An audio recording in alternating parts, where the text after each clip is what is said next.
السلام عليكم ورحمة الله وبركاته. إن الحمد لله نحمده ونستعينه ونستغفره ونعوذ بالله من شرور أنفسنا ومن سيئات أعمالنا. من يهده الله فلا مضل له ومن يضلل فلا هادي له وأشهد أن لا إله إلا الله وحده لا شريك له وأشهد أن محمدا عبده ورسوله. أما بعد، فإن خير الحديث كتاب الله وخير الهدي هدي محمد صلى الله عليه وسلم وشر الأمور محدثاتها وكل محدثة بدعة وكل بدعة ضلالة وكل ضلالة في النار. محترم حاضرین، سامعین و سامعات، ناظرین و ناظرات، تربیت اولاد کے سنہرے اصول کے عنوان پر منعقد کیے گئے اس درس میں ہم آپ تمام حضرات کا خیر مقدم کرتے ہیں اور اللہ رب العالمین سے یہ دعا کرتے ہیں کہ اللہ تعالی ہم سب کے مل بیٹھنے کو قبول فرمائے، علم دین، علم نافع سیکھنے، اس کے مطابق عمل کرنے، اس کی دعوت عام کرنے اور اس راستے میں آنے والی مصیبتوں کے اوپر اللہ رب العالمین ہم سب کو صبر کی توفیق نصیب فرمائے۔ محترم حاضرین، کل کے درس میں یہ بات آئی تھی کہ اگر کوئی ماں باپ اپنے اولاد کی اسلامی اور دینی تربیت کرتے ہیں تو ان کا فائدہ یا اس کا فائدہ ان کو اس دنیا کے اندر بھی ملے گا اور آخرت میں اللہ سبحانہ و تعالی نے جو فائدے ان کے لیے رکھے ہیں وہ تو ہیں ہی۔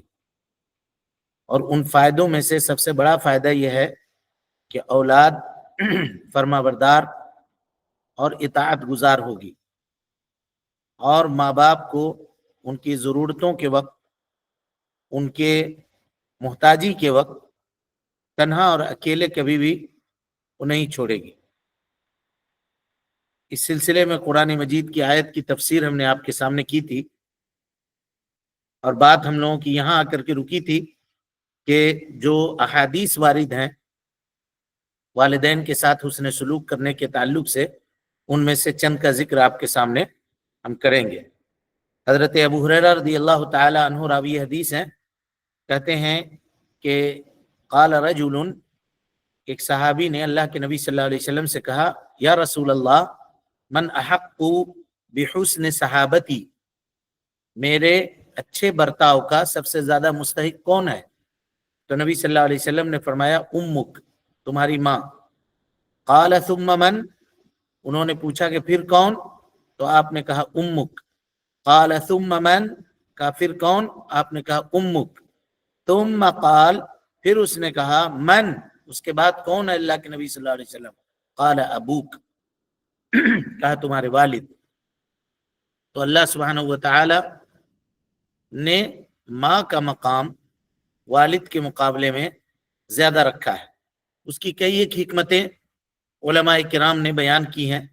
کہا کہ ماں کمزور ہوتی ہے تو اس کے تعلق سے کچھ واضح دینی کی ضرورت تھی، تو شریعت نے یہ کہہ دیا کہ دیکھو تمہارے سب سے زیادہ حسن سلوک کے مستحق جو ہے وہ تمہاری ماں ہے۔ خواتین کے معاملے میں لوگ یہ سمجھتے ہیں کہ ہمیشہ ایسا ہی ہے کہ ان کو شریعت نے آدھا حصہ دیا ہے، حالانکہ ایسا نہیں ہے۔ یہاں پہ دیکھیے مردوں کے مقابلے میں اللہ سبحانہ و تعالی نے ان کی فضیلت بڑھا کر کے رکھی۔ اگر بحیثیت ماں وہ ہے تو باپ سے 3 گنا زیادہ اس کو فضیلت حاصل ہے۔ اسی طریقے سے اللہ رب العالمین نے فرمایا، من عمل صالحا من ذکر او انثى وهو مؤمن فلنحيينه حیاتا طیبہ، یعنی عمل کے اعتبار سے اگر خاتون عمل کرتی ہے یا مرد عمل کرتا ہے تو اجر پانے کے اعتبار سے دونوں برابر ہیں، دونوں کو ثواب اللہ رب العالمین اتنا دے گا۔ بلکہ اگر ایمان کے باب میں خاتون کا ایمان کسی مرد کے ایمان سے زیادہ ہے اور اس کا عمل مرد کے مقابلے میں زیادہ ہے تو وہ مرد کو بھی اپنے عمل سے پیچھے کر سکتی ہے۔ یہ شریعت کا احسان ہے لوگ کہتے ہیں نا کہ ہر معاملے میں شریعت نے ہم کو آدھا رکھا، وراثت میں آدھا، گواہی میں آدھا، چند مسائل ہیں جس میں آدھا ہے، ورنہ اور دوسرے مسائل میں اگر خاتون ایماندار ہے اور اللہ سبحانہ و تعالیٰ کی فرما بردار ہے، نبی صلی اللہ علیہ وسلم کی سنتوں کے اوپر عمل کرنے والی ہے، اس کے مقابلے میں ایک مرد ہے جس کے ایمان،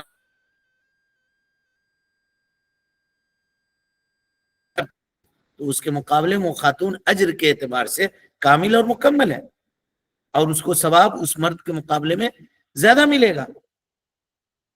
اور اگر دونوں ایکول ہیں، برابر ہیں، تو دونوں کو برابر اجر اللہ سبحانہ و تعالیٰ دے گا۔ یہاں وہ تفریق نہیں ہوگی کہ اس کو آدھا ملے اور اس کو پورا ملے۔ تو کہنے کا مطلب یہ تھا کہ آپ دیکھیے ماں کا مقام اللہ سبحانہ و تعالیٰ نے، اللہ کے نبی صلی اللہ علیہ وسلم نے باپ سے 3 گنا بڑا رکھا۔ اسی طرح سے ایک اور روایت میں ہے، کہا امک ثم امک ثم امک ثم اباک، کہا اس کے بعد تمہارے ابا، ثم ادناک ادناک، پھر اس کے بعد جو ان سے قریب ہے، جو ان سے قریب ہے، جو ان سے قریب ہے، رشتہ داری کے اعتبار سے ایسے لوگ۔ اسی طرح سے حضرت عبداللہ ابن عمر رضی اللہ عنہما کہتے ہیں، ان من ابر البر صلۃ الرجل اہل ود ابیہ بعد ان یؤلی، کہ سب سے نیکیوں میں سب سے بڑی نیکی یہ ہے کہ والد کے انتقال کے بعد والد کے دوستوں کے ساتھ حسن سلوک کیا جائے۔ یہ کل بات اس سلسلے میں آپ کے سامنے ہم نے رکھی تھی۔ اسی طرح سے حضرت انس بن مالک رضی اللہ تعالی عنہ کی روایت ہے، کہتے ہیں قال رسول اللہ صلی اللہ علیہ وسلم، اللہ کے نبی صلی اللہ علیہ وسلم نے فرمایا، من احب ان یبسط له فی رزقہ، تم میں کا جو آدمی یہ پسند کرتا ہو کہ اس کی روزی میں اضافہ کر دیا جائے، ہر آدمی یہ چاہتا ہے کہ اس کی روزی کے اندر فراوانی ہو، رزق کثیر مقدار میں اس کو حاصل ہو، وَيُنْسَأَ لَهُ فِي أَثَرِهِ، اور وہ یہ چاہتا ہے کہ اللہ تعالیٰ اس کے گناہوں کو مٹا دے یا اس کا نشان قدم دنیا کے اندر باقی رکھے، یعنی وہ لمبی عمر پائے، اگر وہ یہ چاہتا ہے، فَلْيَصِلْ رَحِمَهُ، تو اسے چاہیے کہ اپنے رشتہ داری کو جوڑے، اور رشتہ داری میں سب سے بڑا حقدار جو رشتوں کے ہیں وہ ماں باپ ہیں، لیکن آج اس کو لوگوں نے بدل دیا، فرینڈ اور دوست بناتے ہیں لوگ، 5-5 ہزار دوست ہیں واٹس ایپ کے اوپر اور فیس بک کے اوپر اور دوسری چیزوں کے اوپر، لیکن گھر میں ماں باپ سے آدمی کی نہیں بنتی ہے، اور اس سے اس کے تعلق، ان سے اس کے تعلقات اچھے نہیں ہیں، تو ویسے دوستوں کا کیا فائدہ؟ کوئی فائدہ نہیں ہے۔ ان چیزوں کے اوپر انسان کو غور کرنا چاہیے۔ صحیح تربیت اگر آپ نے اپنے بچوں کو دی ہے یا ماں باپ نے اپنے بچوں کو دی ہے تو اس کا ریٹرن آپ کو اسی دنیا کے اندر ملے گا، اس کا ثمرہ پلٹ کر کے آپ کی طرف آئے گا۔ جو محنت آپ نے کی ہے کتاب و سنت کے مطابق تربیت دینے میں، وہ چیزیں اللہ سبحانہ و تعالی اس دنیا کے اندر آپ کو لوٹا کر کے دے گا، اور آپ اپنی زندگی میں اپنی اولاد کی ایسی حالت دیکھیں گے جس سے آپ کی آنکھیں ٹھنڈی ہو جائیں گی، آپ کی آنکھیں ٹھنڈی ہو جائیں گی، اور آپ کو بڑھاپے کے اندر سکون اور اطمینان ہوگا۔ یہ تربیت کا فائدہ آپ کو اپنی زندگی کے اندر حاصل ہو سکتا ہے۔ لیکن یہیں پر کوئی آدمی تربیت کو ترک کر دے، ان کو صحیح رہنمائی نہ کرے، تو دنیا کی زندگی میں ظاہر ہے وہ عار کا، اور اسی طرح سے وہ اس کے لیے مصیبت کا سبب ہوں گے۔ اور اب جان لیجئے کہ اگر کسی کی اولاد بگڑ جائے تو اس سے بڑی مصیبت دنیا میں اور کچھ نہیں ہو سکتی ہے، اس کو اور کسی دشمن کی ضرورت نہیں ہے باہر سے۔ بیٹا یا بیٹی اگر خراب ہو جائے کسی کی لا قدر اللہ، تو وہ آدمی اندر ہی اندر گھل کے ختم ہو جاتا ہے، پھر اس کو باہر سے کسی الگ سے دشمن کی ضرورت نہیں ہے۔ بہت بڑا مسئلہ ہوتا ہے، بہت بڑا معاملہ ہوتا ہے۔ تو قبل اس کے کہ اس مرحلے پہ آدمی پہنچے، اس سے پہلے اسے چاہیے کہ وہ دینی تربیت، شرعی تربیت اپنی اولاد کی کرتے، اس کا فائدہ اس کو دنیا میں بھی حاصل ہوگا اور آخرت میں بھی حاصل ہوگا۔ اسی طرح سے اگر صحیح تربیت بچے کی گئی تو قوم کے لیے، سماج کے لیے، معاشرے کے لیے آپ ایک اچھا نوجوان قوم کو دے سکتے ہیں، ایک بہترین ماں دے سکتے ہیں، آپ ایک بہترین باپ دے سکتے ہیں، لیکن آپ نے صحیح تربیت ان کی نہیں کی تو وہ پھر کیا ہوگا؟ ظاہر ہے وہ قوم کے اندر نقصان پہنچانے والا، سماج کے اندر فتنہ و فساد پیدا کرنے والا، لوگوں کو ڈرانے والا، دھمکانے والا، لوگ اس سے نفرت کریں گے، اور جب اس سے نفرت کریں گے تو لوگ یہ بھی پوچھیں گے کہ یہ بیٹا کس کا ہے، کس گھرانے کا ہے، اس کے ابا کا کیا نام تھا، تو اس کی بدنامی ہوگی، تو اس کے ساتھ ساتھ ماں باپ کی بدنامی ہوگی۔ لیکن اگر یہی شرعی تربیت آپ نے کی ہے، اسلامی تربیت اس کی ہے، تو یہ فائدہ آپ کو یہ حاصل ہوگا کہ لوگ پوچھیں گے کہ اس کے ماں باپ کون ہے بھائی، دھنیہ ہے وہ ماں باپ جس نے ایسا بیٹا جنم دیا ہے یا ایسی بیٹی جس نے پیدا کیا ہے۔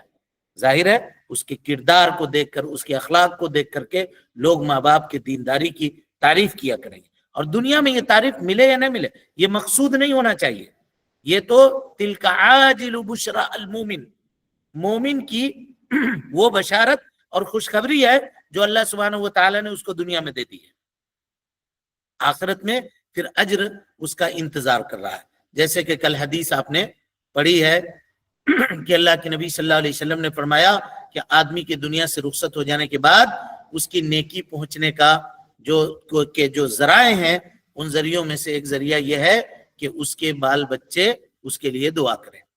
اسی طرح سے اگر کوئی آدمی اپنی اولاد کی صحیح تربیت کرتا ہے، اسلامی تربیت کرتا ہے، تو وہ اچھے اخلاق کا حامل اپنی اولاد کو بناتا ہے، اور اچھے اخلاق کا وہ اگر حامل بناتا ہے تو اللہ کے نبی جناب محمد رسول اللہ صلی اللہ علیہ وسلم کو اللہ سبحانہ و تعالی نے کہا تھا وَإِنَّكَ لَعَلَىٰ خُلُقٍ عَظِيمٍ، اے اللہ کے نبی صلی اللہ علیہ وسلم آپ جو ہیں اعلیٰ اخلاق کے پیکر ہیں۔ اسی طرح سے اللہ کے نبی صلی اللہ علیہ وسلم نے فرمایا انما بعثت لاتمم مکارم الاخلاق، اللہ سبحانہ و تعالی نے مجھے اس لیے بھیجا ہے تاکہ میں اخلاق کی بلندی کو مکمل کر دوں، اخلاق کو مکمل کر دوں، تو یہ دین ہے۔ اسی طرح سے نبی صلی اللہ علیہ وسلم نے کیا کہا، دیکھیے، کہا اکمل المومنین ایمانا، ایمان کے اعتبار سے سب سے کامل مومن وہ ہے احسنہم خلقا، جس کے اخلاق اچھے ہوں، وخیارکم خیارکم لنسائہم، تم میں کا سب سے بہتر آدمی وہ ہے جو اپنی عورتوں کے لیے بہتر ہو، یہ نبی صلی اللہ علیہ وسلم کی حدیث ہے۔ اسی طرح سے حضرت نواس ابن سمعان یا سمعان، دونوں طرح پڑھ سکتے ہیں اس کو، کی روایت ہے، کہتے ہیں سألت رسول اللہ صلی اللہ علیہ وسلم، میں نے اللہ کے نبی صلی اللہ علیہ وسلم سے نیکی کے بارے میں پوچھا اور برائی کے بارے میں پوچھا، تو آپ صلی اللہ علیہ وسلم نے فرمایا البر حسن الخلقی، نیکی جو ہے اچھے اخلاق کا نام ہے۔ تو اب اگر کوئی آدمی اپنے بچے کی صحیح تربیت کرتا ہے تو اس کو اچھے اخلاق سے آراستہ کرتا ہے۔ نبی صلی اللہ علیہ وسلم نے فرمایا کہ قیامت کے دن بندے کے میزان عمل میں سب سے زیادہ بھاری چیز جو ہوگی وہ حسن اخلاق ہی ہوگی، سب سے بھاری چیز، کہ اس کا اخلاق یہ قیامت کے دن سب سے زیادہ اس کے میزان میں یہ بھاری ہوگا۔ اسی طرح سے حضرت ابو ہریرہ رضی اللہ تعالی عنہ سے روایت ہے، نبی صلی اللہ علیہ وسلم سے پوچھا گیا کہ وہ کون سا عمل ہے جس کے ذریعے سے لوگ جنت میں سب سے زیادہ جائیں گے، تو اللہ کے نبی صلی اللہ علیہ وسلم نے فرمایا تقوی اللہ و حسن الخلق، اللہ رب العالمین کا تقوی اور حسن خلق، یعنی حقوق اللہ اور حقوق العباد، دونوں چیزیں۔ تو ظاہر ہے جو آدمی شرعی تربیت اپنے اولاد کی کرے گا اور نیک اور صالح وہ خود ہوگا، اور اپنے بال بچوں کو نیک اور صالح بنائے گا، تواضع، سچائی، وعدوں کو پورا کرنے والا، امانت داری، دین کے اوپر استقامت اختیار کرنے والا، شجاعت، بہادر، صبر کرنے والا، بردباری اختیار کرنے والا، اور اسی طریقے سے سنجیدہ مزاج، نرم مزاج، اللہ کا تقوی اختیار کرنے والا، حیا اور ورع والا، اللہ کے اوپر بھروسہ کرنے والا، لوگوں کے اوپر رحمت کا معاملہ کرنے والا، محبت سے لوگوں کے ساتھ پیش آنے والا، ایثار و قربانی کا جذبہ اپنے اندر رکھنے والا، اور تمام اخلاق حمیدہ کے صفات سے وہ آدمی جب وہ متصف ہوگا تو یہ وہ ماں باپ ہوں گے جو کیا ہوں گے، صالح لوگوں کے ماں باپ ہوں گے، جس کی دعا اللہ سبحانہ و تعالی نے عباد الرحمن کے معاملے میں کی ہے، اور وہاں سکھلائی کیا، وَجْعَلْنَا رَبَّنَا هَبْ لَنَا مِنْ أَزْوَاجِنَا وَذُرِّيَّاتِنَا قُرَّةَ أَعْيُنٍ وَجْعَلْنَا لِلْمُتَّقِينَ إِمَامًا، متقیوں کا امام بنا دے۔ تو یہ سارے اوصاف جب بچوں کے اندر پیدا ہوں گے یا بچی کے اندر پیدا ہوگی یہ اوصاف حمیدہ اور اخلاق حمیدہ کے وہ مالک ہوں گے، تو ظاہر سی بات ہے یہ کتنی بڑی بات ہوگی۔ اور اگر اسی کے مقابلے میں آپ نے ان کو وحی الہی کا پیکر نہیں بنایا، وحی کی لگام ان کے اوپر نہ لگائی، شریعت کے مطابق ان کی تربیت نہ کی، تو ظاہر سی بات ہے وہ بد اخلاق ہوں گے، لوگوں کے ساتھ معاملہ کرنے میں، لوگوں کے ساتھ پیش آنے میں اور لوگوں کے ساتھ برتاؤ کرنے میں بد اخلاق ہوں گے۔ ظاہر سی بات ہے، آپ دیکھیے گا کئی جگہ پر تجربے سے یہ بات ہے، آپ کو بتا رہا ہوں، جب تک والد دکان سنبھالتے تھے کسٹمروں کی بھیڑ لگی ہوتی تھی، لوگ خریدنے کے لیے سامان آتے تھے، لیکن جب والد نے تجارت چھوڑا اور بچے کے ہاتھ میں دیا، تجارت کم ہو گیا۔ پوچھتے ہیں لوگ کیا؟ ارے والد کے پاس جو چیز تھی یہ بچے میں نہیں ہے۔ کیوں بھائی؟ نہ اس کی زبان درست نہیں ہے، اس کو بات کرنا نہیں آتا۔ اس کے والد کے اندر نرمی تھی، کسٹمر کو ڈیل کرتے تھے، لوگوں کی ضرورت کو سمجھتے تھے۔ یہ آدمی بڑا روڈ ہے، صحیح سے بات تک نہیں کرتا۔ عام طور پہ ایسا ہوتا ہے، لیکن اگر یہ اخلاق آپ نے اس کو سکھایا ہے، اس کو بتلایا ہے، اپنے ساتھ رکھ کر کے اس کو ٹریننگ دی ہے کہ کیسے کیا کرنا ہے، کیسے کیا نہیں کرنا ہے، تو آپ کے بعد بھی جو آپ کا دھروہر ہے اس کو وہ بچا کے رکھ سکتا ہے اور آپ کے لیے اچھائی کا باعث بن سکتا ہے۔ باپ تو اتنا اچھا تھا، پتہ نہیں یہ کیسے ایسے نکل گیا، اس کے والد تو ایسا نہیں تھے، لوگ کہیں گے۔ اور پھر ماں باپ کو بھی برا کہیں گے کہ لگتا ہے باپ صرف پیسہ کمانے میں رہ گیا، بیٹے کی تربیت کے اوپر اس نے توجہ نہیں دی، تب تو ایسا بیٹا اس کو ملا۔ لہذا یہ سارے نقصانات ہیں اگر آپ شرعی تربیت اپنے بال بچوں کی نہیں کرتے ہیں۔ تو ہم اچھائیاں بھی آپ کو بتلا رہے ہیں اور ایک ساتھ ساتھ ہم وہ برائیوں کی جانب بھی آپ کی نشاندہی کر دے رہے ہیں جو اگر صحیح تربیت نہ کیا جائے تو اس سے یہ معاملہ ہوتا ہے۔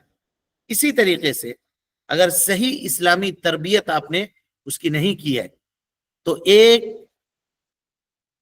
خاندان، صحیح خاندان جو آپس میں متماسک ہو، آپس میں ایک ساتھ جڑی ہوئی ہو، یہ نہیں پیدا ہو سکتی ہے، نہیں پیدا ہو سکتی ہے۔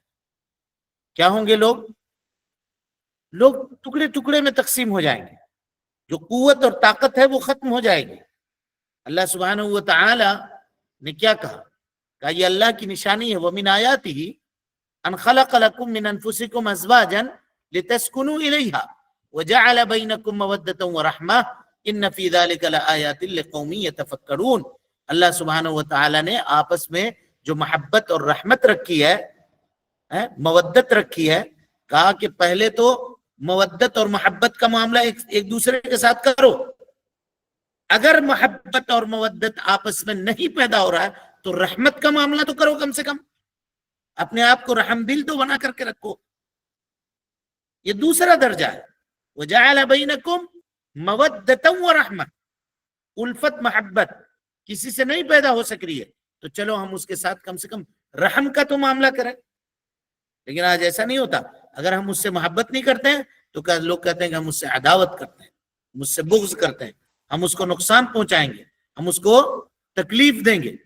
لوگ یہ معاملہ کرتے ہیں، حالانکہ یہ چیز کیا ہے؟ مناسب نہیں ہے۔ اگر آپ اس سے محبت نہیں کر سکتے ہیں تو آپ اس سے رحمت کا معاملہ کیجئے، رحم و کرم کا معاملہ کیجئے، اس سے دشمنی کا معاملہ نہ کیجئے اور اس کے نقصان پہنچانے کے در پہ آپ نہ آئیے۔ قرآن مجید کی آیت اس بات کی جانب اشارہ کر رہی ہے۔ اگر کوئی آدمی اپنی اولاد کی شرعی تربیت کرتا ہے اور دین کے مطابق اس کی رہنمائی کرتا ہے اور شریعت کے مطابق اس کو باتیں بتاتا ہے تو اس کا یہ فائدہ یہ ہوتا ہے کہ اس کے گھر کے اندر اتفاق ہے، گھر کے اندر اس کے کیا ہوتا ہے؟ تشدد نہیں ہوتا، تشدد نہیں ہوتا۔ اسی طریقے سے اگر خاتون ہے، اس کی آپ نے شرعی تربیت کر دی تو اب وہ جس گھر میں جائے گی وہاں کے لیے وہ نیک نامی کا سبب بنے گی۔ اور اللہ کے نبی صلی اللہ علیہ وسلم نے کیا کہا؟ دیکھیے، کہا من رزقہ اللہ امرأة صالحة، اللہ سبحانہ و تعالی نے جس کو نیک اور صالح بیوی عطا کر دی تو سمجھ جائیے فقط اعانہ علی شطر دینہ، اللہ تعالیٰ نے آدھے دین کے اوپر اس کی مدد کر دی، آدھا دین اس سے اس کا محفوظ ہو گیا۔ فَلْيَتَّقِ اللَّهَ فِي الشَّطْرِ الْبَاقِي، تو اسے چاہیے جو آدھا نصف اور باقی ہے اس پر وہ اللہ رب العالمین کا تقوی اختیار کرے۔ تو اگر ہم صحیح تربیت کرتے ہیں تو ہم اچھا معاشرہ بنانے میں اپنا یوگدان دے سکتے ہیں، اور اچھا معاشرہ بنانے میں ہم اپنا کردار ادا کر سکتے ہیں۔ لیکن اگر ہم نے تربیت سے کوتاہی کی اور اسلامی تربیت ان کے سامنے نہیں کی تو کیا ہوگا؟ معاملہ یہ ہوگا کہ اختلاف ہوگا، انتشار ہوگا، اور جب اختلاف و انتشار ہوگا تو آدمی کبھی بھی سکون سے اپنی زندگی نہیں بتا سکتا ہے، نہیں جی سکتا ہے۔ کیوں؟ کیونکہ اللہ کے نبی صلی اللہ علیہ وسلم نے فرمایا المؤمن للمؤمن کالبنیان یشد بعضہ بعضا، مومن ایک دوسرے مومن کے لیے مثل بنیاد کے اینٹ کی ہے اس کی حیثیت، جو ایک دوسرے سے طاقت اور قوت حاصل کرتے ہیں۔ اگر ایک جسم کے مانند ہے وہ آپس میں الفت و محبت کرنے میں، ایک دوسرے کے اوپر رحم کرنے میں، ایک دوسرے کے ساتھ اچھے سے برتاؤ اور سلوک کرنے میں، تو نبی صلی اللہ علیہ وسلم نے کہا اذا اشتکا منہ عضو تداعى له سائر الجسد بالسحر والحمى، کہ اگر جسم کا ایک حصہ تکلیف محسوس کرتا ہے تو پورا کا پورا جسم جو ہے وہ تکلیف اور پریشانی کے اندر مبتلا ہو جاتا ہے۔ مومن آپس میں مثل بنیاد کے اینٹ کے ہیں جو ایک دوسرے سے طاقت اور قوت حاصل کرتے ہیں۔ اور یہ چیزیں کب پیدا ہوں گی؟ یہ چیزیں پیدا ہوں گی جب آدمی ان کی دینی تربیت کرے، دینی تربیت کرے۔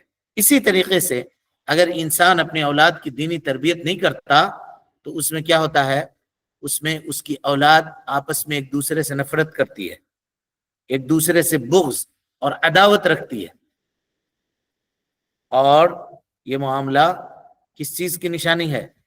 یہ نشانی ہے اس چیز کی کہ اس کے دل کے اندر ایمان مکمل نہیں ہے، کیونکہ اللہ کے نبی صلی اللہ علیہ وسلم نے فرمایا من احب للہ وابغض للہ، جو اللہ کے لیے محبت کرے، اللہ کے لیے کسی سے دشمنی کرے، واعطى للہ، اللہ کے لیے کسی کو دے، ومنع للہ، اور کسی کو اگر منع کرے دینے سے رک جائے تو اللہ کے لیے وہ رکے، فقد استکمل الایمان، تو اس آدمی کو سمجھنا چاہیے کہ اس نے ایمان کو مکمل کیا۔ اور ظاہر ہے جو اللہ کے لیے دوستی نہ کرتا ہو، اللہ کے لیے دشمنی نہ کرتا ہو، اللہ کے لیے کسی کو دیتا نہ ہو، اللہ کے لیے کسی کو منع نہ کرتا ہو، تو گویا کہ اس نے ایمان کو مکمل ہی نہیں کیا۔ حضرت براء ابن عازب رضی اللہ تعالیٰ عنہ روایت کرتے ہیں نبی صلی اللہ علیہ وسلم نے فرمایا اوثق عر الایمان، سب سے مضبوط ایمان الحب فی اللہ والبغض فی اللہ، یعنی ایمان کا سب سے مضبوط کڑا اگر کسی کو دیکھنا ہو تو وہ یہی ہے کہ اللہ کے لیے عداوت ہو کسی سے، اور اللہ رب العالمین کے لیے کسی سے دشمنی ہو۔ یہ چیزیں ایک بندہ کے اندر کب انسان پیدا کر سکتا ہے؟ جب اسی وقت پیدا کر سکتا ہے جب اس کی شرعی اور اسلامی تربیت وہ کرے، شرعی اور اسلامی تربیت وہ کرے۔ اگر وہ نہیں کرتا ہے تو سمجھیے کہ اس نے اللہ رب العالمین کی اس نعمت کو کیا کیا؟ ضائع کر دیا، اللہ تعالیٰ کی اس نعمت کو برباد کر دیا جو اللہ سبحانہ و تعالیٰ نے اسے دیا تھا۔ اور جب اس نعمت کو اس نے برباد کیا تو اس کا وبال صرف اس کے اوپر نہیں پڑا، قوم کے اوپر پڑا، سماج کے اوپر پڑا، معاشرے کے اوپر پڑا۔ آج عام طور پہ لوگوں کو یہ شکایت ہوتی ہے کہ اولاد نافرمان ہے، تو کیا آپ نے شرعی تربیت اس کی دینی تربیت کی؟ ہم کئی مرتبہ کہہ رہے ہیں کہ اسلام کے اندر ماں باپ کے جو حقوق بیان کیے گئے ہیں، ماں باپ کو یہ فرصت نہیں ہے کہ اپنے بال بچوں کو ان حقوق کی طرف رہنمائی کریں، نہیں ہے فرصت۔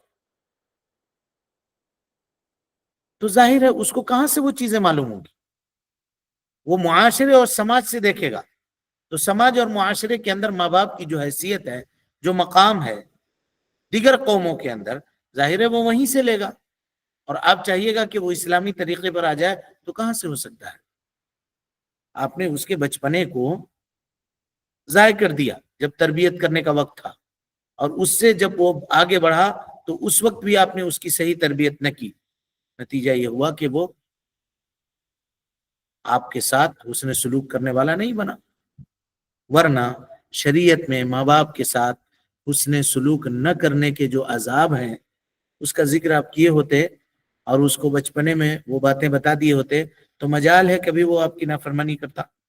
حضرت ابو ہریرہ رضی اللہ تعالی عنہ کی روایت ہے، کہتے ہیں رغم انفو رغم انفو رغم انفو، اس شخص کے ناک خاک آلود ہوں، یعنی خائب و خاسر ہو، ناک زمین میں، ناک میں مٹی لگے، یعنی ذلیل و رسوا ہو، خائب و خاسر ہو۔ کہا کون؟ من یا رسول اللہ، کون ہے اللہ کے نبی صلی اللہ علیہ وسلم؟ 3 مرتبہ آپ اس کے بارے میں ایسے کلمات کہہ رہے ہیں۔ کہا من ادرک والدیہ عند الکبر احدہما او کلاہما، جو اپنے ماں باپ کو بڑھاپے کے وقت پائے، چاہے ایک کو یا دونوں کو، کل بات اس پر آ چکی ہے، ثم لم يدخل الجنہ، اور اس کے بعد وہ جنت نہ جا سکے تو۔ سلف میں کسی کے والد کا انتقال ہو گیا تو بیٹھ کر کے رو رہے تھے، تو ایک صاحب آئے، کہا کہ کیوں رو رہے ہو؟ دنیا میں سب کو جانا ہے، تمہارے والد کی عمر ہو گئی تھی، وہ چلے گئے، دنیا سے رخصت ہو گئے۔ کہا بھائی اس لیے میں نہیں رو رہا ہوں کہ والد چلے گئے ہمارے، بلکہ اس لیے میں رو رہا ہوں کہ جنت جانے کے لیے میرے پاس جو پاس تھا، جو چانس تھا، جو خدمت میں کر رہا تھا، وہ راستہ تو بند ہو گیا نا، وہ راستہ بند ہو گیا۔ اور اس کے بعد انہوں نے یہ حدیث پڑھی کہ نبی صلی اللہ علیہ وسلم نے فرمایا کہ اس شخص کی ناک خاک آلود ہو جو اپنے والدین کو بڑھاپے میں پائے اور ان کی خدمت کر کے وہ جنت نہ پالے۔ اگر ماں باپ بچپنے میں اپنی اولاد کو یہ باتیں بتلا دیں تو کیا مجال ہے کہ وہ نافرمانی کرے گا؟ لیکن یہاں ایک چیز اور دیکھیے، تربیت جو ہے وہ پریکٹیکل بھی ہے، اور یہی القدوہ الحسنہ، اس سے پہلے آپ پڑھ چکے ہیں۔ صرف زبان سے کہہ دینا کہ نماز پڑھو نماز پڑھو نماز پڑھو، نہیں، آپ نماز خود پڑھ کے بتائیے۔ اسی لیے مردوں کو کہا گیا کہ ان کی بہترین نماز جو ہے نفل نماز، وہ گھر کے اندر ہے۔ فرض نماز پڑھنے کے لیے مسجد آئیں، لیکن نفل نمازوں کو کوشش کریں کہ وہ اپنے گھر کے اندر ادا کریں۔ سنت نمازوں کو کوشش کریں کہ اپنے گھر کے اندر ادا کریں۔ کیوں اپنے گھر کے اندر ادا کریں؟ گھر میں چھوٹی بچی ہے، چھوٹا بیٹا ہے، وہ دیکھ کر کے سیکھے گا، پریکٹیکل سیکھے گا۔ اب یہیں پہ آپ اس کو پلٹیے، ماں باپ خود اپنے ماں باپ کے ساتھ، یعنی جو بچہ ہے وہ اس کے دادا کے ساتھ کیا معاملہ ہو رہا ہے، کیا وہ نہیں دیکھ رہا ہے؟ اس کی دادی کے ساتھ اس کی ماں کیا معاملہ کر رہی ہے، وہ نہیں دیکھ رہا ہے؟ تو بڑا ہو کر کے وہ وہی معاملہ کرے گا۔ اور آپ سب کو یہ بات جان لینی چاہیے کہ دنیا میں جو کچھ بھی ایکشن آدمی کرتا ہے اس کا جو ری ایکشن ہوگا آخرت میں تو ہوگا ہی ہوگا، لیکن والدین کے ساتھ کیا گیا ایکشن یہ ایسا ادھار معاملہ ہے، ایسا معاملہ ہے جس میں ادھار نہیں ہے، نقد ہے۔ یعنی کوئی آدمی اگر اپنے والدین کے ساتھ نافرمانی کا معاملہ کرتا ہے یا ان کو ذلیل و رسوا کرتا ہے تو اس کی موت اس وقت تک نہیں آئے گی جب تک اس کی اولاد اس کو ذلیل و رسوا نہ کر دے۔ یہ بات ایک دم آپ جان کے رکھیے، یہ ہونا ہی ہونا ہے۔ یعنی یہ وہ معاملہ ہے حقوق العباد کا کہ اللہ سبحانہ و تعالی اس کا بدلہ دنیا ہی میں دے دیتا ہے، آخرت میں جو ہونا ہے وہ تو ہو گئی۔ تو اب اگر کوئی ماں باپ اپنے ماں باپ کے نافرمان ہے تو اس کو اپنی اولاد سے یہ کبھی توقع اور امید نہیں رکھنی چاہیے کہ وہ ہمارے ساتھ حسن سلوک کرے، کبھی توقع نہیں رکھنی چاہیے، کیونکہ جو انسان بوتا ہے وہی کاٹتا ہے۔ آپ نے لگایا ہے گیہوں تو ظاہر سی بات ہے اس میں چاول نہیں اگے گا۔ آپ نے نیم کے درخت بوئے ہیں تو ظاہر ہے اس میں سے گنا نہیں نکلے گا۔ یہ سب باتیں آپ کو، نیبو کا درخت لگایا ہے تو کھٹا نیبو ہی آئے گا، میٹھا آم اس میں نہیں پھلے گا۔ یہ تو کامن سی باتیں ہیں۔ تو تربیت کر کے، جیسے ہم نے بتلایا تھا کہ اس پہ لکھا ہے لوگوں نے کہ اگر آپ اپنے والد کو کچھ دینا چاہ رہے ہیں، گھر میں چھوٹا بچہ ہے، بچے کے ہاتھ دے کر کے اس کو بھیجیے تاکہ یہ اس کو یہ یاد رہے کہ میرے ابا اپنے ابا کے ساتھ کیسا کیا کرتے تھے، تو وہ آگے چل کر کے آپ کے ساتھ بھی ویسے ہی کرے گا جو آپ نے اپنے والد کے ساتھ کیا ہے۔ یہ ساری چیزیں ہم پہلے آپ لوگوں کو بتا چکے ہیں اور کہہ چکے ہیں۔ لہذا ہمارا معاملہ یہ ہوتا ہے کہ ہم لوگ بسا اوقات اگر تربیت کرتے ہیں تو تھیوری بتا دیتے ہیں کہ یہ ہے، یہ ہے، لیکن پریکٹیکل لائف میں ہم کیا ہیں، ہمارے بال بچے کیا ہم کو نہیں دیکھ رہے ہیں کہ ہم کیا ہیں؟ ہم پھر ان سے کیوں اچھی امید رکھتے ہیں؟ یہ پہلو بھی غور کرنے کا پہلو ہے. انشاءاللہ پھر اس کے تعلق سے آگے ہم آپ کے سامنے گفتگو کریں گے. اللہ سبحانہ و تعالیٰ سے دعا ہے کہ وہ ہم سب کو حسن عمل کی توفیق دے، ہم سب کی اصلاح فرمائے، نیکیوں کو قبول کرے، سیئات سے درگزر فرمائے، جب تک زندہ رکھے دین اسلام پہ زندہ رکھے، اور جب اٹھائے ایمان پہ اٹھائے. آمین. واخر دعوانا ان الحمدللہ رب العالمین.